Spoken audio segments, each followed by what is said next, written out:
This chapter in the A-League's expansion has involved the star appeal of a Socceroos captain, tinged with the murky side of Sydney, a changing cast of bids and bid leaders, plenty of headlines and a lot of intrigue. In these high stakes, the FFA has gone with a Western Sydney bid led by former young Socceroo and influential business executive Ian Rowden. Playing a safe hand, Football Federation Australia has pushed back the team's entry until after the World Cup in 2011. The team now has every opportunity to be successful in the long term, and we have to look at the Hyundai A-League for the next 10 years, the next 20 years, the next 30 years, and giving the team the right amount of time to establish itself, get all the building blocks in place is very, very important. We believe that backing this group solely to tick all of the remaining boxes that need to be ticked is the right model to go with. We are very, very confident in the group that we have here. We're confident they will raise the necessary investors, they'll raise the necessary funds, that they will work with the community, that they'll work with the corporate community, that they will work with local governments in the region to bring it all to life. So Ben Buckley there, and joining me in the studio now with Craig Foster is Ian Rowden, the bid chief. Ian, welcome along. David, great to be here. Craig, how are you? See you too. It's a pleasure to have you along. Now, Ben Buckley has described this, in the absence of detail and guaranteed funds, as a gigantic leap of faith. You can see how perhaps football fans are saying, where's the money, where's the structure? Can you just tell us a little bit about where those two key elements are? Yeah, absolutely. There's a couple of misconceptions out there right now. I think the first misconception that I would suggest to you is that people in certain quarters are saying you arrived in the last 30 days and you cobbled this thing together and so on and so forth. That's wrong. For those who are interested, I've been involved in the bid process for over 4 months.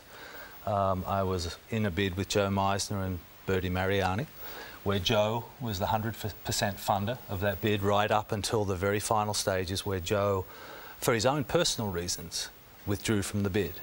So there's nothing you can tell me about the bid process that I don't know.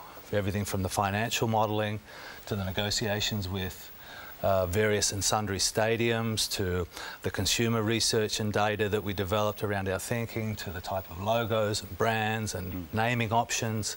So we're well down the path.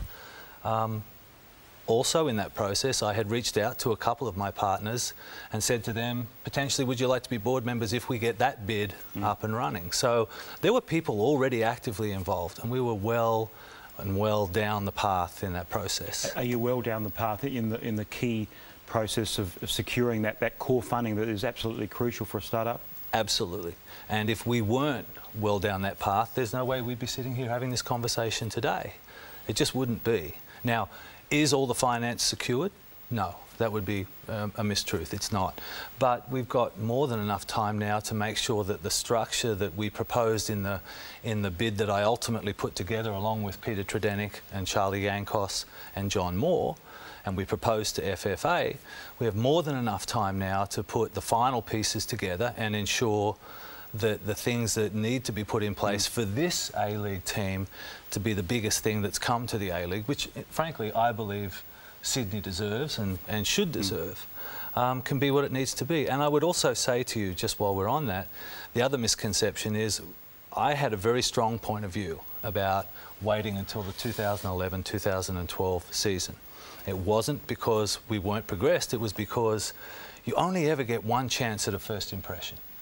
And we can put a team together for the 2010-2011 season, but we want to build a club that's going to last long after we're all long gone. And we've got a very long-term strategic view about it, and we're approaching this as a long-term business that is a startup today. So we're going to be very, very careful, very judicious and very structured in the way in which we go about it. And we don't apologise for that.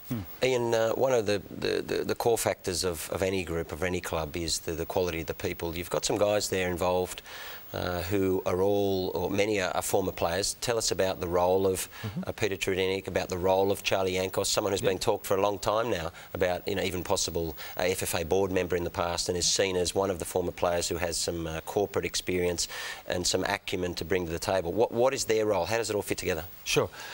We are the four founding core board members of the club.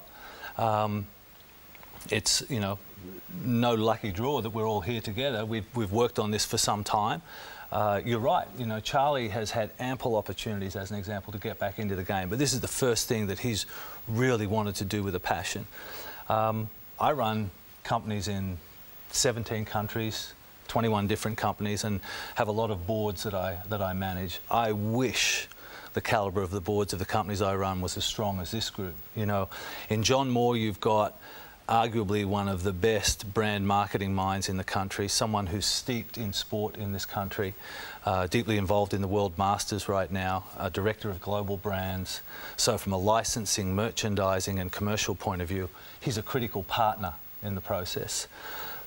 Peter Tredenick brings a football business knowledge from a player point of view with the PFA, from a structural point of view in terms of the type of contracts we have to have in our business, and a history. You know, he was in the inaugural Young Socceroos with me in 1978-79, so we've been friends in that regard. And Charlie, I mean, what better person to bring together the multiple cultures and social infrastructure and histories in the west of this city with a community. I couldn't think of a better combination of talent and of business expertise, business acumen and football knowledge, history and passion. And they want to do it now. So it's perfect. Ian, we'll get on to further discussion points in a